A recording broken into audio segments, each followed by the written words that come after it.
Hello, everyone, and welcome to our CIG-TV studios. With me in the studio this morning are the Minister for Environment, the Honorable Wayne Panton, as well as the Director of the Department of Environment, Mrs. Gina Petrie. Thank you so much to both of you for being here with us. We're here to talk about an important subject, which is the National Conservation Law.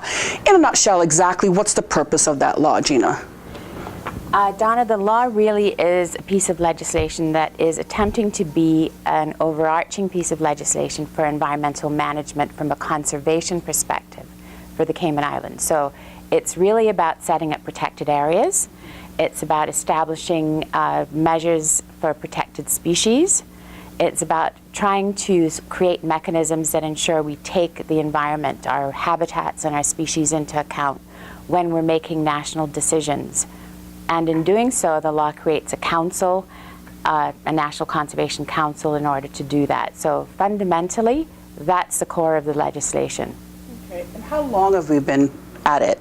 How long have we been looking at this law?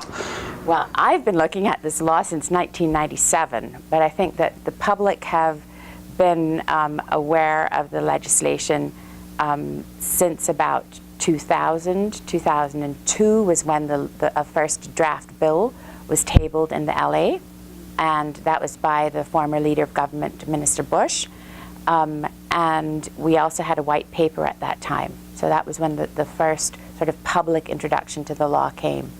Okay. Now we're putting out there for public comment at this point. How long is that process? How long do they have to comment and give their input? Donna, the statutory or the constitutional requirement is 21 days. That is the period through which there is a consultation and a review of the legislation. We are taking the position that we need to have some time in order to decide, assess the comments and decide whether they reflect any necessary changes. So we have set November 29th as the time period through which we'd like to have written comments from the public. We're actually also going to be doing, beginning the week of December 2nd, district meetings to inform the public, to bring them up to date on exactly what this particular version of the bill contains. This process, as Gina mentioned, has been going on for a very long time. We've been 11, 12 years now. We've been in consultation on the bill. And there have been various changes to the bill along the way, reflecting, because we've had, I call it a tripartisan bill now. We've had two different governments, a UDP government, two versions of the PPM government, and we also have input from the independent members now from Northside and East End on this issue, in addition to all the comments from the public. So it's very well reviewed at this point, and we're seeking to get final comments and issues that are of real significance and importance that we perhaps have missed. The bill at this point should be close to what we're looking to debate, and there will inevitably be some amendments in committee stage, as with any piece of legislation. As you're working through it and you get your very final comments, there will be some changes made, but we want to try to minimize the amount of changes. We don't want any big policy issues to come up at this point. But we're going to go through, we're going to, the week of December 2nd, we're going to do district meetings, and we're going to go out and have meetings and advise the public, inform them, make them aware of exactly what the bill contains at this point. Okay. I know that the environment is very near and dear to your heart, Minister Panton. From a personal view, why do we need a conservation law? Why do you think this is important to our islands? Well, I mean, we have these international obligations. We have these multilateral environmental agreements that Cayman has volunteered to sign up to along the way since, I don't know, back in the 70s, 80s, and 90s. We also have our Constitution, which was adopted in 2009, which essentially says that as a country, we aspire to protect our biodiversity, to conserve our lands and species where appropriate, there's no legislation at this point right now which protects our national, our plant or flowers, this sort of thing. Section 18 of the Bill of Rights also contains a very specific provision which provides that government must implement legislation to deal with biodiversity, to conserve and protect our flora and fauna. But besides all of that, as Caymanians, we all know we're all intelligent people. We have great common sense. We understand we are on 3 small islands. We have a tremendous value in our natural environment. We want to conserve it. We need to conserve it. We need to protect it as far as possible. And if we don't do that, as responsible leaders today, we are going to be cursed by the children of the future. I mean, it has an impact directly on our quality of life today, how it makes us feel as Caymanians, how we identify ourselves culturally, from a heritage perspective, from our environment. But the children of the future are going to lament the fact that we failed them in protecting it. What was the best of Cayman. We don't want to just leave them, what's left of Cayman. If decisions are continue to be made, which don't inject conservation as a significant aspect of our consideration in our planning or in our development. Gina, you care to add to that? No, I think the minister's given a very comprehensive answer.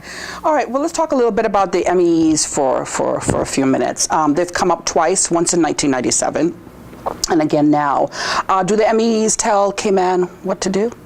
No, they don't. I mean, these multilateral environmental agreements are sort of typically worded in ways that, first of all, in order to get sort of 97 or so countries to sign up to an agreement, the principles and the concepts and the commitments have to be fairly broad. I mean, they're pretty much sort of, motherhood and apple pie kind of things. We must conserve our environment to the greatest extent possible, that sort of thing.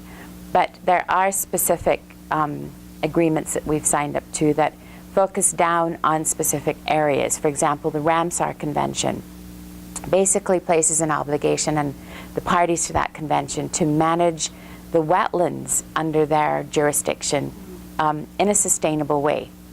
Now, so we hear a lot about sustainable development. I've heard a lot of rhetoric over the last 10 to 15, 20 years about sustainable development. But the fact of the matter is that we don't actually have a mechanism in place that ensures that environmental considerations are placed on the same level, on the same type of footing in terms of social environment, social considerations and economic considerations when anybody is making a decision, whether that be the CPA or whether it be cabinet. And that's what sustainable development is about. We often see the sort of symbol of sustainable development is a stool, normally a 3-legged stool, with the economy, society, and the environment as one leg of the stool. And what it means is that they have to be equally considered in order for the stool to be balanced, for it not to fall over. And I think that's a sort of a good visualization of what sustainable development is about. It means putting the environment on an equal footing with social and economic considerations when we're making our national decisions. And fundamentally, that is really what all of these conventions are seeking to do. Whether it's the Convention on Biological Diversity, that has its focus specifically on conserving the range of species and habitats in countries. But they don't dictate to the Cayman Islands what must happen. They basically place an obligation on the government to take these things into account and to put measures in place to implement the commitments. Measures that make sense for us, though. They don't dictate what exactly the measures need to be. That's always a good thing to know. So things have been mentioned about creating protected areas, for instance, Barkus National Park. How is that going to work exactly? Well, I mean, the law has a very extensive procedure and a process for the designation of protected areas. And I think that one of the first things that I would like to stress, and I'll invite the Minister to help me to answer this question because it is quite involved, but one of the things that I would like to stress is that the law, first of all, does not allow the government or the council or the Department of Environment to take anyone's land and put it under protection. Any land that is protected under this law first has to be owned by the government. And there are no compulsory acquisition procedures or processes specified in this law. Okay. So, Minister Panton, I don't know if you want to continue and... Yeah, I mean, in the interest of full disclosure, there is a compulsory acquisition law or land acquisition law, which is completely separate. That is utilized in the context of road corridor acquisitions. To my knowledge, this morning I was speaking to a former cabinet member, executive council member, and he confirmed that he's not aware of any other circumstances in which that law has been used to acquire land. And it is certainly and absolutely not the intention of the government to utilize that law for any acquisition of land in relation to the National Conservation Law for the purpose of protecting property.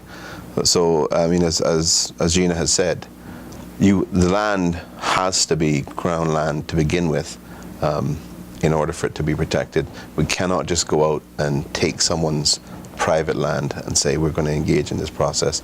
And there's a significant process involved, which involves the public. There'll be a public consultation period.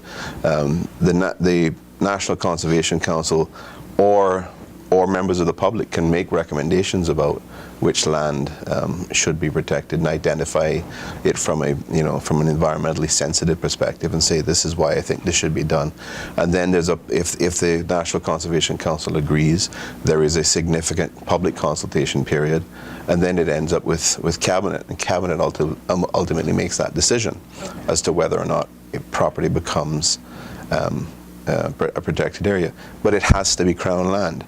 If it isn't already owned by government and a piece of land has been identified as being environmentally sensitive, then government would have to engage, if it wishes, if it has the funds to do it, it would have to engage with the landowner and try to negotiate a normal arm's length commercial transaction to acquire that property. And after acquiring it, then it could consider whether Cabinet would be making a decision to make it a protected area. Of course, the flip side of the coin would be if you have a very generous property owner who would say, well, our interest also lies in the same thing as yours. There's always that potential. And of course, I mean, I'll let Gina talk about it, but there's the ability to have an agreement with government to manage.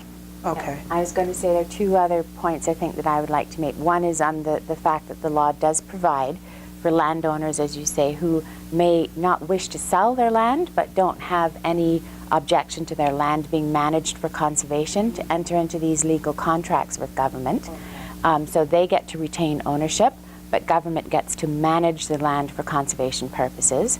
The law allows for that, and it can include, for example, that contract that is negotiated between the landowner and government, a provision for there to be some sort of lease arrangement so that the landowner can actually benefit financially from that agreement. As I said, it's basically a negotiated contract. Sure. But the other thing is, before any proposal is developed for a protected area, the law has been specifically amended to make it very clear that the landowner has to be notified and consulted before the proposal goes, as far as going out, for example, to public comment. So there wouldn't be a case where you as a landowner will be caught off guard that your property is out there being considered for a protected area. Right. You would have to the law now says specifically that the landowner has to be consulted prior to the proposal getting out into the public domain. Right. I would imagine, though, that could be quite difficult sometimes because You have some landowners who don't live in Cayman, who are off island, and may not even have family, immediate family who are here. So I can imagine that it's a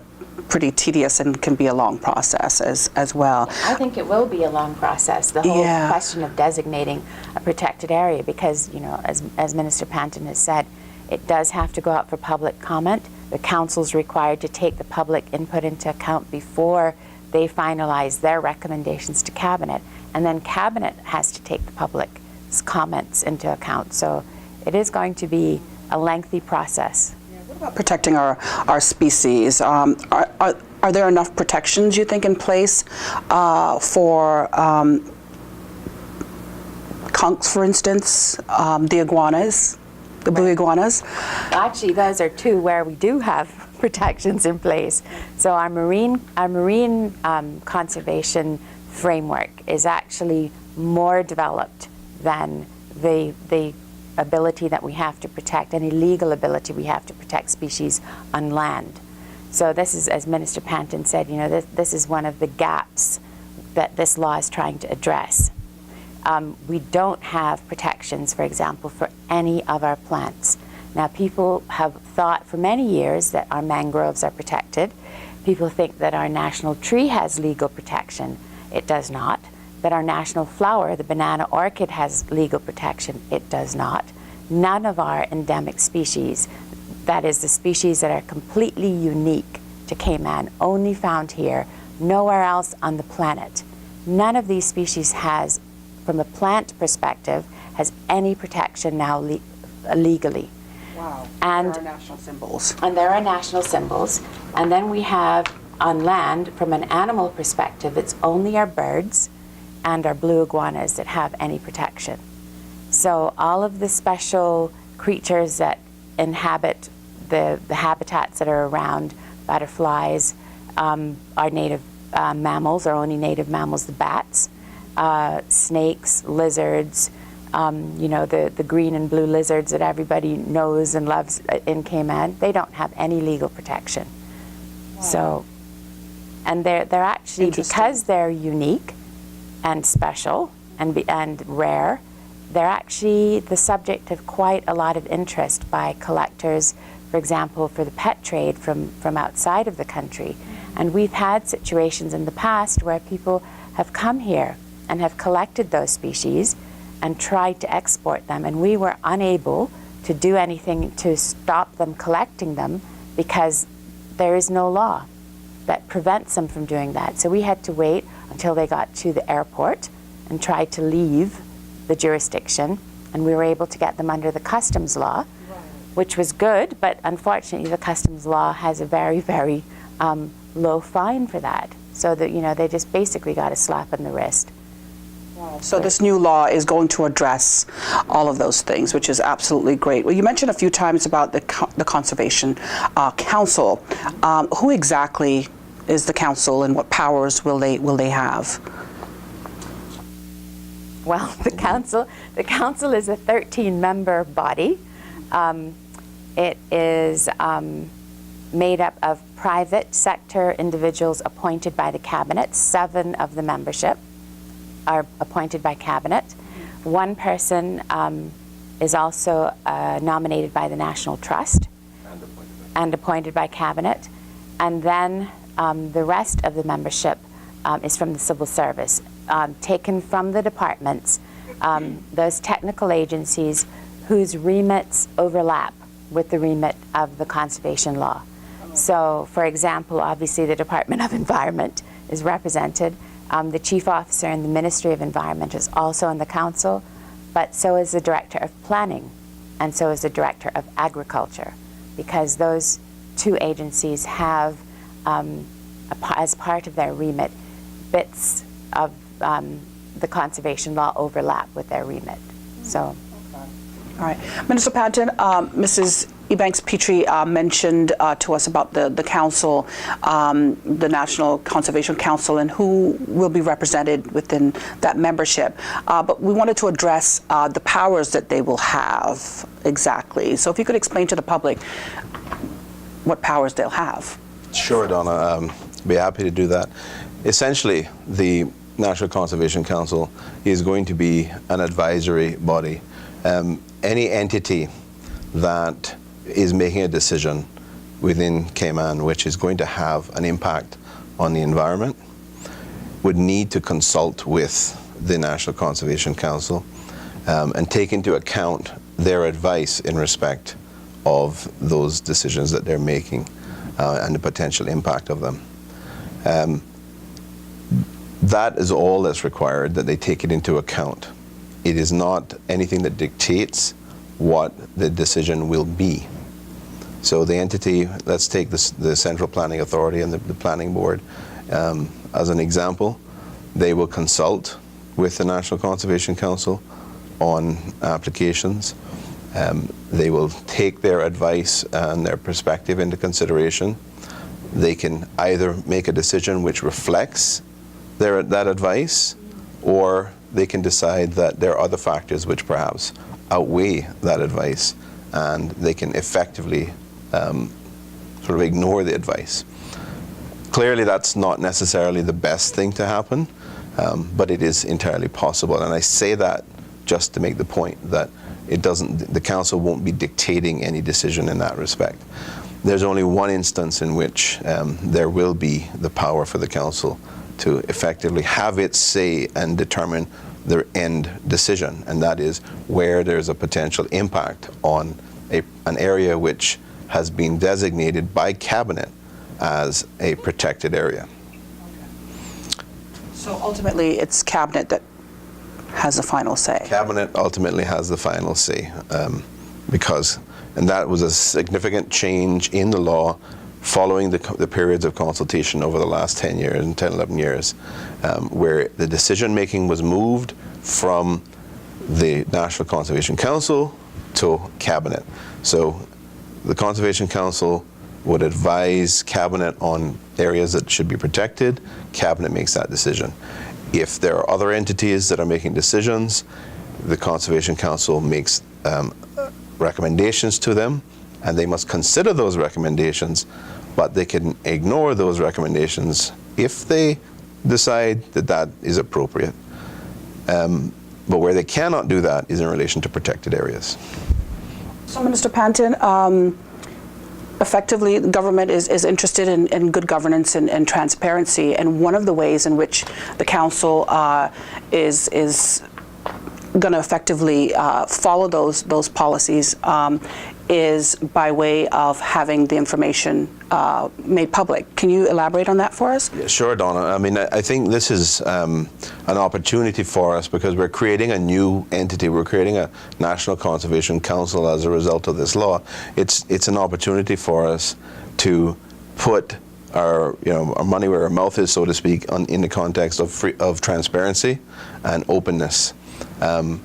I think the bill doesn't currently say it, but one of the committee stage amendments that I am prepared to propose, and I have support from my colleagues on, is that the minutes and the agenda for the Conservation Council meetings will be publicly disclosed without redactions, so that it's all open and clear, and there's complete transparency. The law currently, or the bill currently proposes that the council can regulate its own procedures. We may even go as far as specifying that the meetings have to be held in public. And I think the only potential limitation there is trying to identify a venue where that would happen. But other than that, we would certainly be committed to the concept, particularly, as I said, because we're setting up a new council. This is now an opportunity to reflect the Freedom of Information Law principles, and that is government in the sunshine and complete openness and transparency in relation to decisions which have a potential impact on the people of the country. What about you, Gina? What powers do you have? I don't have any powers under the law. I have an awful lot of responsibility under the law. You've really driven this. I mean, you've been driving this for a long time. time, Yeah. and it's finally here that there's some light at the end of the tunnel. So obviously you have great concern.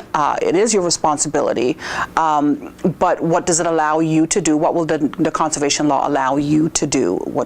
Well, I would rather speak about what it allows the Department of Environment to do, because I think that there's been a lot of focus on the specific reference to the post of the director, but all that is basically the recognition that someone has to be held accountable for the responsibilities and the jobs that the Department of Environment is given under this law, and that is the director of the department. That is the way the legislation, I was told, works. I tried to get it changed to say the department, and they said no, it has to be an individual who can be held accountable. Right. So just to be clear on that, it wasn't me going, oh, please put me down as having all this awesome responsibility. Actually, I think it's probably important to point out as well that the law says the director of the environment or her designate as well. Yes. So it does not necessarily have to be Gina who does it. She can designate someone else. Another important point in relation to it, and some of the comments that I've heard from some members of the public, let's say, is a concern that the council will be controlled by Gina or the DOE directly, and that she will make herself chairman of the National Conservation Council. That's not what the law says. The law says that the membership may decide who the chairman is. So once they're appointed, you have the ex officio members, you have the designees, and then you have those that are appointed, by cabinet. Once they're in place, they then decide who the chairman should be. If they decide the chairman, if Gina is on there and they decide that it's her, then fine. If they decide it's the representative from the planning department or Department of Agriculture, or indeed the nominee from the National Trust or one of the private individuals, right, then that's fine. I mean, personally, I would think that there'd probably be an interest in trying to have one of the private individuals act as chairman, or perhaps they could decide that they would do a rotation system on it, so that everybody participates as chairman in that role. But I think it is important to note that there's no mechanism through which she becomes chairman and controls anything. Right. It is quite deliberate. There is the quorum is 7, so that's a majority of the council, and you have at least 7 people who are private individuals, as opposed to those people who are civil servants or a representative indeed from the National Trust. Mm-hmm. There are 7 other people who can control and make decisions and participate heavily to influence the decisions of the board. So I don't think people should take the view that somehow it's going to be controlled by government or by DOE. Or by Ms. Gina at all. Right, but certainly if the majority votes to have her as chairman, then that's the way that it goes, and that's something that the public will certainly have to understand. Now, you talked about development. Before we Gina, move on to development, sure. I just would like to say, though, that in terms of what the law allows the Department of Environment to do, I mean, one of the things that we don't have right now is our conservation officers, our enforcement officers don't have any powers that are prescribed by law. So one of the things that this law does is that it does actually prescribe powers for our conservation officers and gives them what they need in order to enforce the law. So that's a huge step for us. It's a big gap for us now in terms of our ability to discharge our responsibilities.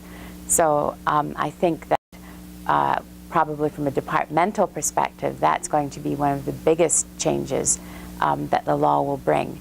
And aside from that, it's going to give, obviously, it is going to set down, the law sets down the responsibilities of the Department of Environment in terms of monitoring our natural environment and our resources and having to report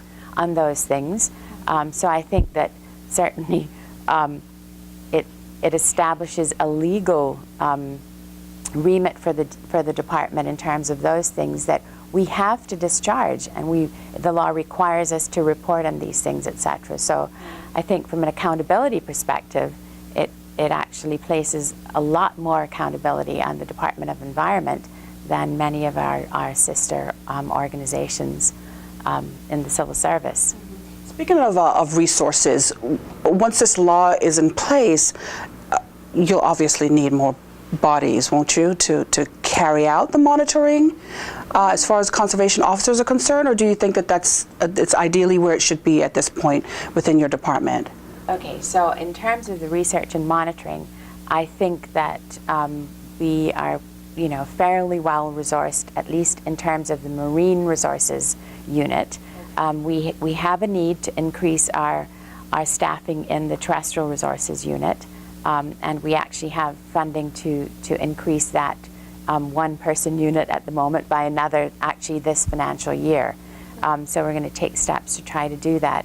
But the conservation officers themselves, we've been down 3 conservation officers for many years now, and we are just recruiting to two vacancies that had not been filled previously. So we're going to hopefully fill those gaps where that's in train. In fact, those people have started work. One of them has. The other is about to come on the 1st of December. So I think from a resource perspective, we're very mindful of the financial constraints on the government, and we have been doing many of the tasks already that are outlined in the law, if not all of them. So it's not like we're creating new work for the DOE. We're providing legal underpinning to the work that we already do. Okay. So let's move on to talking about developments that you mentioned earlier. Is that like EIAs? Yes. Yeah. I mean, that is one of the aspects of the law in terms of the consultation requirements. So what the law actually says is that any government entity or agency who is about to take a decision or basically implement a plan or a policy that could negatively impact the environment needs to consult with the National Conservation Council before it takes that decision, and then it has to take the advice of the council into account. That in a nutshell is what it says. Now, in that consultation period, the council can actually recommend or require, in some cases, that an EIA is carried out. So there are two sort of different things. In 90% of the cases, the consultation will result in recommendations for protecting habitats and resources, which, for example, the Central Planning Authority may or may not take on board. Those recommendations, in order to have any teeth, will have to be put in place under the planning permission that's granted by the Central Planning Authority. The council won't be able to enforce the recommendations. They will only become enforceable if they're embodied in some other legal instrument that's available to the decision-making body.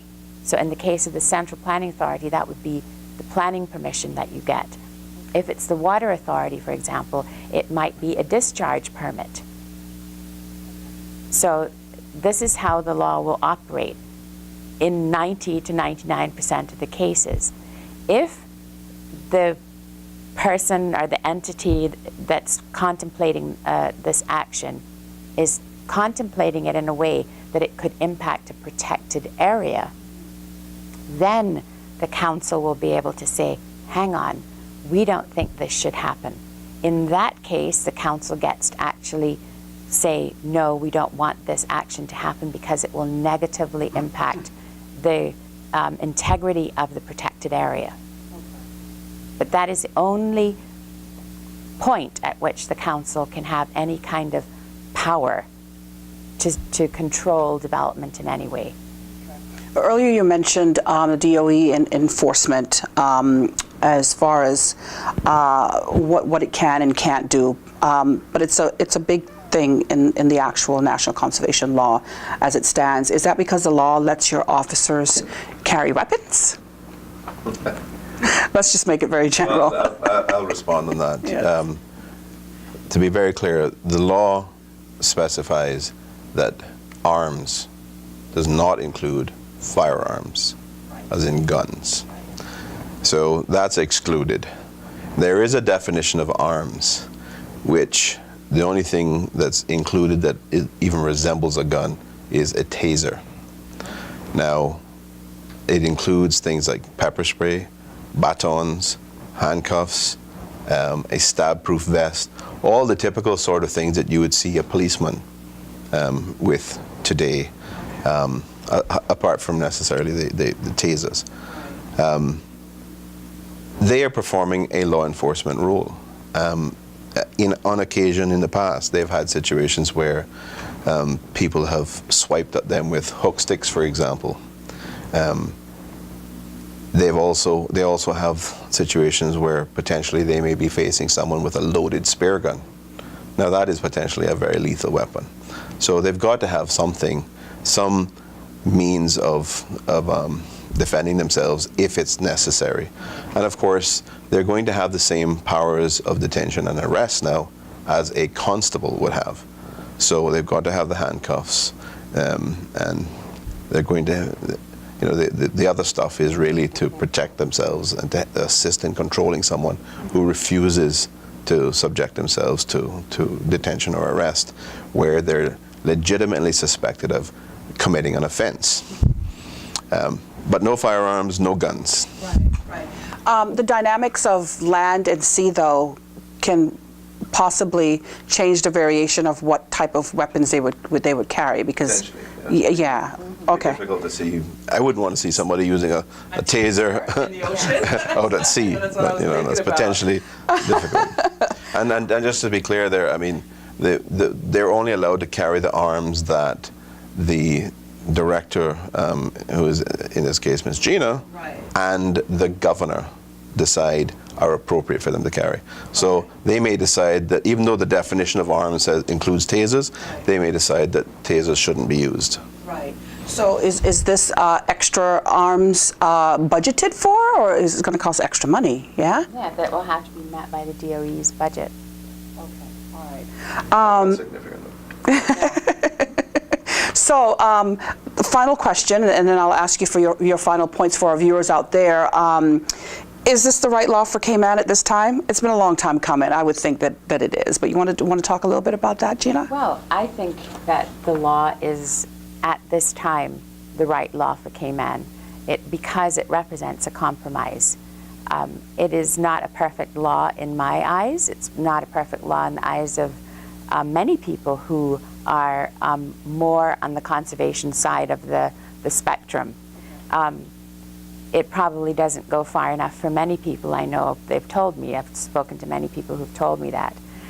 But the reality is that, we are running out of time to take some steps now to put in place measures to protect the very limited, fragile resources that we have here.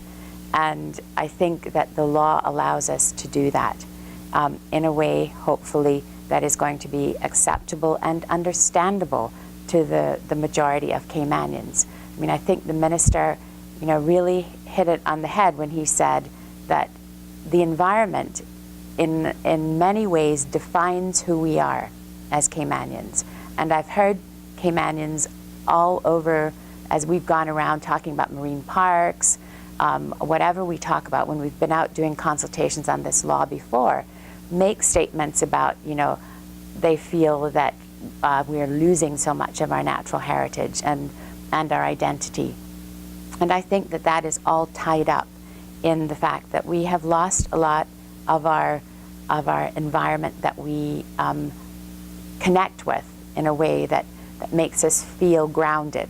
And so I think that that it's high time that we do this, and I think that it has been a long time out there for consultation, and I think we just need to do it and get on with trying to put the protection measures in place that will make a difference for our environment.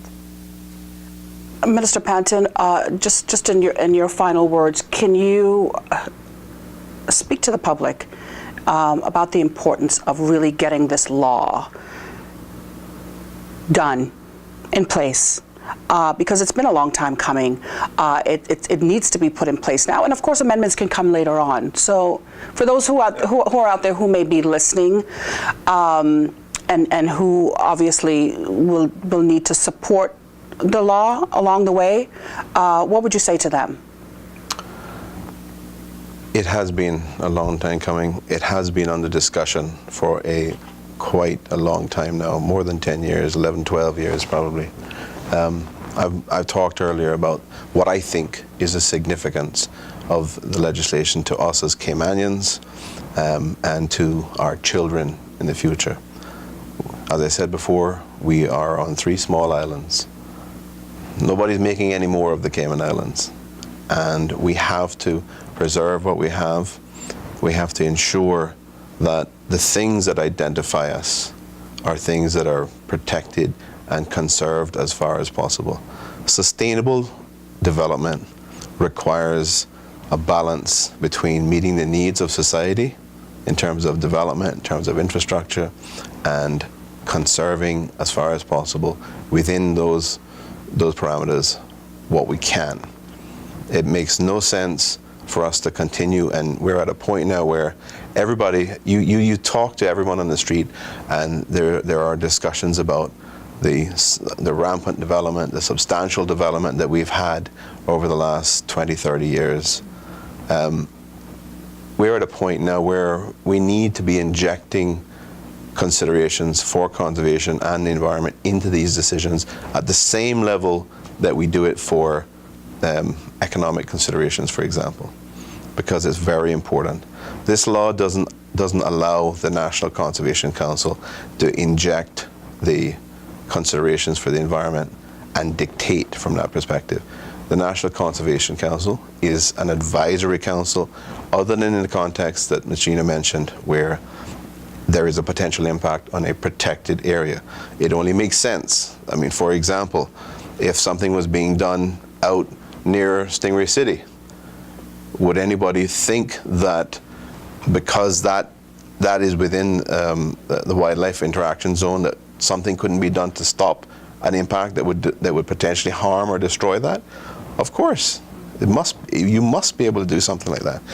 So those are the limited circumstances under which the National Conservation Council actually says, no, you can't do that. But other than that, they're advisory. They're advising the decision makers as to what the potential impacts are on our environment and ways that it could be mitigated. If the projects are big enough, like for example the port that we're engaged in right now, there is an environmental impact assessment, an EIA, and that goes into a lot of detail. In fact, that goes beyond just the environment, because the current one for the port includes socioeconomic impacts as well, and benefits and whatnot. So these are all critical considerations, critical issues into which we must have an injection of consideration of the environment and the potential to get the balance right, to conserve what we have, to protect our species as far as possible, to keep those things that identify us. And I can tell you, the children of today are much more attuned to environmental issues, to conservation issues, and they're going to be much more attuned tomorrow and in the future as well. And I keep saying, if we fail them today, they are going to not look very kindly on us as leaders today. And as I said before, we've been through this for more than 10 years now. And the law has actually gone, I mean, we talked about the extremes and those who are happy and those who are not with it. It started off with something that was very strong from a conservation perspective, where the council would have a lot of power and be able to say, you can't do this and you can't do that. Now, the staunch environmentalists in that case said, yep, we're happy with it, let's stick with this. But the public said, no, we have concerns about that. So we've actually gone more the other way now, where the council is advisory.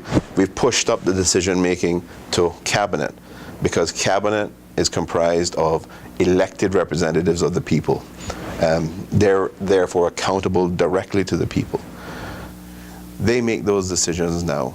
Cabinet is, National Conservation Council is now basically just advisory, except where Cabinet has already said this protected area needs to be protected. And that's when the council says, okay, you have to listen to me in relation to this. But these things, I think this law is, while it's not perfect, it's the place for us to start.